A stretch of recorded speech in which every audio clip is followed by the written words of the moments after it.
ধন্যবাদ।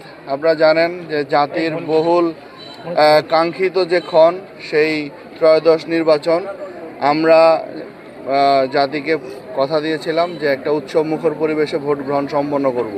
ইনশাল্লাহ সেগুলো আমরা প্রত্যেকটা ভোট কেন্দ্রে যাচ্ছি, সেখানে মানুষের যে উৎসুক ভোটারদের যে ঢল দেখেছি, মনে হচ্ছে যে আমাদের সকল আয়োজন সার্থকতা পেয়েছে। আমরা বিশ্বাস করি এভাবেই আমরা সবাইকে নিয়ে আমরা যে নতুন বাংলাদেশের স্বপ্ন দেখি, আমরা যে বাংলাদেশকে জেতাতে চাই, আমরা যে জনগণের প্রত্যাশা পূরণ করতে চাই, তার সেটি সম্ভব হবে, আমি এটি বিশ্বাস করি। আমাদের কোথাও কোনো ভোট কেন্দ্রে কোনো বিষয়ে কোনো জায়গায় কোনো আশঙ্কা নেই। একটাই বিষয় যে সবাই লাইনে দাঁড়িয়ে আছে, আমরা চেষ্টা করছি যত দ্রুত সম্ভব তাদের ভোটগুলোকে সুন্দরভাবে সঠিকভাবে নেওয়া।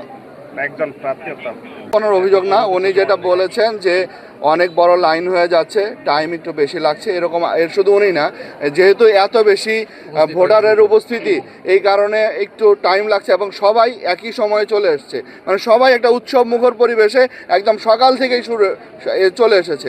বাট আমরাও চেষ্টা করছি কিভাবে দ্রুত অল্প সময়ের মধ্যে তাদের ভোটটাও তো সুন্দরভাবে নিতে হবে এবং এটাও খেয়াল রাখতে হবে এটি কিন্তু এবার কিন্তু দুটি ভোট একসাথে, একটি হচ্ছে দলীয় ভোট আরটি হচ্ছে গণভোট। সুতরাং দুটি ভোট যেহেতু আছে সেহেতু হয়তো একটু সময় বেশি লাগতে পারে।